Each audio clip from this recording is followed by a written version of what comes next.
இது வரைக்கும் biggest financial mistake அப்படின்னு சொல்லி நான் எதை நினைச்சிட்டு இருந்தேன் அப்படின்னு சொன்னா, ஸ்டாக் மார்க்கெட்ல மணியை யூஸ் பண்றது, பெரிய பெரிய லோன்ஸ் எடுக்கிறது, ஐபோன் ஐபேட்னு சொல்லி எக்ஸ்பென்சிவான திங்ஸை பை பண்றது அப்படின்னு மட்டும் தான் நினைச்சிட்டு இருந்தேன். அஃப்கோர்ஸ் அது எல்லாமே பெரிய மிஸ்டேக்ஸ் தான். ஆனா அது மட்டும் மிஸ்டேக்ஸ்னு இல்லை. நான் என்னோட 20s பண்ணிட்டு இருந்த மணி மிஸ்டேக்ஸ் பத்தி தான் இந்த வீடியோல ஷேர் பண்ண போறேன். இதுல ஒஸ்ட் பார்ட் என்னன்னா, இதெல்லாம் மிஸ்டேக்னு சொல்லியே எனக்கு தெரியாது. அதனாலதான் இந்த வீடியோ ரொம்ப ஸ்பெஷலா இருக்கு. ஓகே, மணியை பத்தின கண்டென்ட் எல்லாமே இந்த சாப்டர்ல நீங்க பார்க்கலாம். So welcome to my new chapter of money mindset. The mistake number 1, மோஸ்டா எல்லாருமே இதை பண்ணியிருப்பாங்க, நாட் இன்வெஸ்ட். ஒரு 2 months முன்னாடி நீங்க என்கிட்ட இதை பத்தி கேட்டிருந்தீங்க அப்படின்னா, இன்வெஸ்ட்மெண்ட்னா ரொம்ப ரிஸ்க் இருக்கு, ரொம்ப காம்ப்ளிகேட்டட் ப்ரோ, அதெல்லாம் ஒரு கேம்பிளிங், அதெல்லாம் மணி இருக்கிறவங்க தான் பண்ண முடியும் அப்படின்ற மாதிரி தான் என்னோட ஆன்சர். இந்த மாதிரி வெளியே சொல்ற எல்லாமே கேட்டதுக்கு அப்புறம் பீப்புள்ஸ் எல்லாமே பயந்துட்டு இருக்கும்போது தான் எனக்கு ஆக்சுவலா இது ட்ரிகர் ஆகி ரொம்பவே கியூரியஸா இருந்துச்சு. இந்த ஸ்டாக் மார்க்கெட் எப்படி ஒர்க் ஆகுது, இதுல ஏன் இன்வெஸ்ட் பண்றாங்க, இதுல எப்படி ரிட்டர்ன் எடுக்கிறாங்க, இது ஆக்சுவலா அப்ப இதுல என்னன்னு சொல்லி tons and tons of questions. So this triggered me.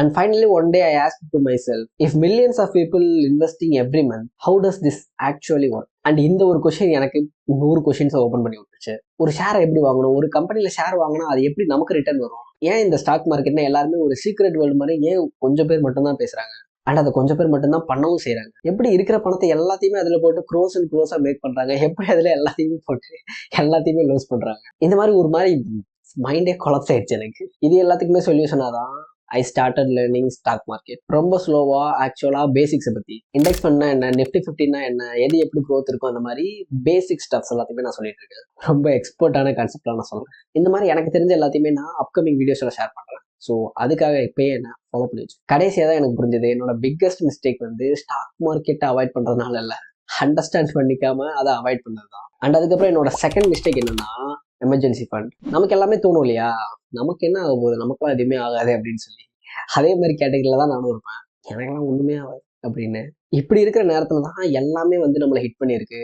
கோவிடா இருக்கட்டும், லே ஆஃபா இருக்கட்டும், ஒரு சிம்பிள் ஃபோன் கால், ஒரு சிம்பிள் மெயில் எல்லாத்தையுமே காலி பண்ணிடுச்சு, எந்த ஒரு வார்னிங்கும் இல்லாம. அண்ட் அந்த பாயிண்ட்ல தான் எனக்கு ஹிட் ஆச்சு, why it is called emergency fund, because it's an emergency. And reality என்னன்னா, ஆக்சுவலா நமக்கு எங்க எப்போ என்ன நடக்கும்னு யாருக்குமே தெரியாது. அது எந்த எமர்ஜென்சியா வேணா இருக்கலாம், ஹாஸ்பிட்டலா இருக்கலாம், லே ஆஃபா இருக்கலாம், இந்த மாதிரி என்ன வேணா இருக்கலாம். என்கிட்ட எமர்ஜென்சி ஃபண்டுன்னு சொல்லி லட்ச லட்சமா நான் எதுவுமே சேர்த்து வைக்கல. ஸோ அதனால இப்போ ஏதாவது ஒரு எமர்ஜென்சி வருதுன்னா ஐ ஹேவ் ஒன்லி 2 ஆப்ஷன்ஸ். ஒன்று வந்து ஐயோ அப்படின்னு சொல்லி பயப்படணும், அப்படி இல்லைன்னா யாருக்கிட்டே போய் கேட்கணும். இதை தவிர எனக்கு வேற ஆப்ஷன் இல்லை. ஸோ அதனால இதை நம்ம தூக்கிட்டு போய் ப்ரியாரிட்டைஸ் பண்ணி ஆகணும். That's a smart move. So basically before you buy anything, before you invest, emergency fund comes first. அந்த எமர்ஜென்சி ஃபண்டை நம்ம சேர்த்து வச்சுட்டு அதை டச்சே பண்ணக்கூடாது. அந்த ஃபண்ட் எதுக்குன்னா, if something cos wrong that will be helpful, that's it. நாம இந்த மாதிரி சேவ் பண்ணி வச்சுக்கிறதுனால என்ன பெனிஃபிட் அப்படின்னா, ஏதாவது ஒன்று அன்பிரிடிக்டபிளா நடக்குது அப்படின்னா, சேவிங்ஸ் வந்து மணியை ப்ரொடக்ட் பண்றதுக்கு மட்டும் இல்லை, அதோட பீஸ் ஆஃப் மைண்டை ப்ரொடக்ட் பண்ணும்.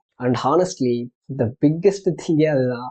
அது இருந்துட்டாலே போதும், நம்ம அதுக்கப்புறம் எப்படி மூவ் பண்ணலான்னு சொல்லி எல்லாமே ஃபிகர் அவுட் பண்ணிடலாம். ஸோ அதுக்காக தான் சொல்றேன், எமர்ஜென்சி ஃபண்ட் ஃபர்ஸ்ட். அதுக்கப்புறம் என்னோட பிக்கெஸ்ட் மிஸ்டேக் என்னன்னா, நாட் ட்ராக்கிங் மணி. நான் ஜென்யூனா என்ன நினைச்சிட்டு இருந்தேன் அப்படின்னா, நாம ஒன்றும் ரொம்பலாம் ஸ்பெண்ட் பண்ணிடல, நம்ம எல்லாத்துக்குமே கரெக்டாக தான் ஸ்பெண்ட் பண்றோம், அதனால இது எல்லாத்தையும் ட்ராக் பண்ணி டைம்லாம் வேஸ்ட் பண்ண வேணாம், நம்ம வந்து தேவையானது மட்டும்தான் வாங்குறோம், தேவையில்லாதான் வாங்குறது இல்லை, அந்த மாதிரி சொல்லி நான் நினைச்சிட்டு இருந்தாலும் பரவாயில்ல, சும்மா ட்ரை பண்ணி பார்ப்போமே அப்படின்னு சொல்லி தான் என்னோட மணியை வந்து ட்ராக் பண்ண ஆரம்பிச்சேன். அண்ட் நான் ட்ராக் பண்ண மாதிரியே எனக்கு எந்த ஒரு பிக் பர்ச்சேஸும் வந்து நீ இவ்வளோ ஸ்பெண்ட் பண்ணிட்டேன் அப்படின்னு சொல்லிலாம் எனக்கு காட்டலை. ஆனால் நான் பண்ண ஸ்மால் பர்ச்சேஸ் தான் வந்து முன்னாடிக்கு வந்து காட்டுது, நீ இவ்வளோ இதுக்காக ஸ்பெண்ட் பண்ணியிருக்கேன் அப்படின்னு சொல்லி. நீங்கள் காஃபி வாங்கியிருக்கேன், நீங்கள் ஃபுட் வாங்கியிருக்கேன், நீங்கள் ஸ்நாக்ஸ் வாங்கியிருக்கேன், நீங்கள் ஆன்லைனில் ஆர்டர் பண்ணியிருக்கேன், அந்த மாதிரி சொல்லி எல்லாத்தையுமே ஒரு பிக் பிக்சரில் பார்க்கும்போது நாம ரொம்ப தான் ஸ்பெண்ட் பண்றோமோ அப்படின்ற மைண்ட் செட் எனக்கே வந்துருச்சு. பட் ஓகே, அது எல்லாமே நான் தேவையான இதுக்கு மட்டும் தான் பண்ணியிருக்கேன் அப்படின்றத நான் அண்டர்ஸ்டாண்ட் பண்ணிக்கிட்டேன். பட் அதுல கொஞ்சம் எக்ஸசிவா இருந்தாலும் நான் அடுத்த டைம்ல இருந்து அதை கண்ட்ரோல் பண்ணவும் ட்ரை பண்றேன். But actually this is very good habit. நான் ஏதாவது ஒன்று எக்ஸசிவா ஸ்பெண்ட் பண்றேன் அப்படின்னு சொன்னா என்னால ஈஸியா ஃபிகர் அவுட் பண்ண முடியும். நான் என்ன பண்ணுவேன்னா, அந்த ஜிபே எடுத்து பே பண்றப்போ நோட்ல வந்து நான் எதுக்காக பே பண்றேன் அப்படின்னு சொல்லி சின்னதா டைப் பண்ணி பே பண்ணிடுவேன். அண்ட் மந்த்லி ஏதாவது ஒரு நாள் லாஸ்ட் டே வந்து எல்லாத்தையுமே எடுத்து மணி மேனேஜர் ஆப் இருக்கு இல்லையா, அதுல வந்து எல்லாத்தையுமே நான் போட்டுருவேன். ஸோ வந்து ஃபைனலாக நான் பார்க்கும்போது எல்லாமே தெரிஞ்சிடும், ஓகே இது இவ்வளோ போயிருக்கு, இது எவ்வளோ போயிருக்கு அப்படின்னு சொல்லி என்னால் கிளியர் பிக்சராக பார்க்க முடியும். இதுக்கு எனக்கு ஒரு 30 minutes தான் ஸ்பெண்ட் ஆகும். பட் ஆனால் ஆக்சுவலாக உனக்கு ஒரு மந்த்தில் எவ்வளோ ஸ்பெண்ட் ஆயிருக்கு அப்படின்னு சொல்லி ஈஸியாக ஃபிகர் அவுட் பண்ண முடியும். For me that's very useful. And அதுக்கப்புறம் நான் பண்ணிட்டு இருந்த மிஸ்டேக் தான் நாட் இன்வெஸ்டிங் மை செல்ஃப். நான் எப்பயுமே எனக்கு என்ன சொல்லிப்பேன் அப்படின்னு சொன்னால், ஓகே நம்ம இதை வந்து அப்புறமா பண்ணிக்கலாம், சரி நம்ம அப்புறமா ஜிம் ஜாயின் பண்ணிக்கலாம், சரி நம்ம அப்புறமா இந்த ஸ்கில் அப்கிரேட் பண்ணிக்கலாம், சரி நம்ம அப்புறமா இந்த கோர்ஸ் வாங்கிக்கலாம், அந்த மாதிரி சொல்லி எல்லாத்தையுமே ஐ வில் டூ இட் லேட்டர்ன்ற மூட்ல தான் வச்சிருப்பேன். இப்படி வைக்கிறதுனால நான் பிளான் பண்ணியிருந்த எதுவுமே நான் இன்னும் வரைக்கும் பண்ணல. வீக்ஸ், மந்த்ஸ் ஆச்சு, மந்த்ஸ், இயர்ஸ் ஆச்சு.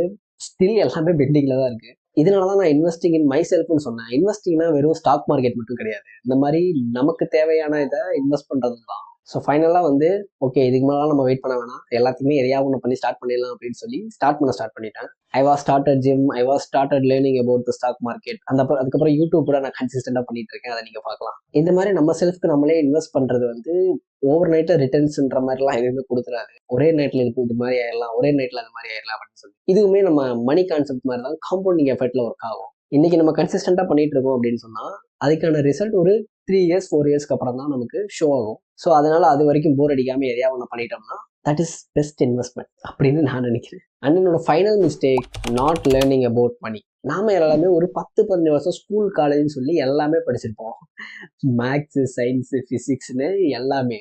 ஆனால் நம்ம டே டு டே லைஃப்ல யூஸ் பண்ற நமக்கு லைஃபுக்கு ரொம்பவே முக்கியமான மணியை பத்தி நம்ம யாருமே படிச்சிருக்க மாட்டோம், நமக்கு சொல்லியும் தரலாம். அந்த மாதிரி டே டு டே லைஃப்ல நம்ம ஸ்பெண்ட் பண்ற நம்ம மணியை பத்தி எந்த ஒரு அண்டர்ஸ்டாண்டிங்கும் இல்லைன்னா அப்புறம் எப்படி நம்ம ரெஸ்ட் ஆஃப் த லைஃப் வந்து கொஞ்சம் ரொம்ப பீஸ்ஃபுல்லா மூவ் பண்ண முடியாது இல்லையா? எப்படி பார்த்தாலும் நம்ம லைஃப்ல மணியை பத்தி நம்ம தெரிஞ்சுக்கிட்டு தான் ஆகணும், ஸ்பெண்ட் பண்ணி தான் ஆகணும், ஏர்ன் பண்ணி தான் ஆகணும் இல்லையா? ஸோ அதனால நான் என்ன இப்போ பண்ண ஸ்டார்ட் பண்ணியிருக்கேன் அப்படின்னா, I was started learning about the money. முன்னாடிலாம் எனக்கு இந்த மாதிரி எந்த ஒரு அவேர்னஸும் இருந்ததில்ல. டாக்ஸஸ் எப்படி ஒர்க் ஆகுது, இன்ஃப்ளேஷன்னா என்ன, ஏன் வந்து ஒரு பொருளோட காஸ்ட் வந்து ஏறிக்கிட்டே இருக்கு, அந்த மாதிரி சொல்லி எதுவுமே எனக்கு தெரியாதுன்றவரை எனக்கு வந்து யாருமே சொல்லி கொடுக்கும். பட் இருந்தாலும் நம்ம எல்லாருமே டே டு டே லைஃப்ல டிசிஷன் எடுத்துட்டு தான் இருக்கோம். எல்லாமே நம்மளோட அசப்ஷன்ஸ்லையும் ரியல் டைம்ல நடக்கிற சினாரியோஸ் வச்சு இவன் ஒன்று சொல்றான், அவன் ஒன்று சொல்றான்னு சொல்லி பண்ணுவோம். நம்ம சுத்தி நடக்கிறத பார்த்து பண்ணுவோம், இந்த மாதிரி சொல்லி பண்ணுவோம். பட் ஆக்சுவல் திங் என்னன்னு சொல்லி நமக்கு அண்டர்ஸ்டாண்டே ஆயிருக்கு. இதுக்கான எக்ஸாம்பிள் தான் ஸ்டாக் மார்க்கெட்ல ஒருத்தன் போட்டு மணி யூஸ் பண்ணிட்டேன்னு சொல்லுவான்.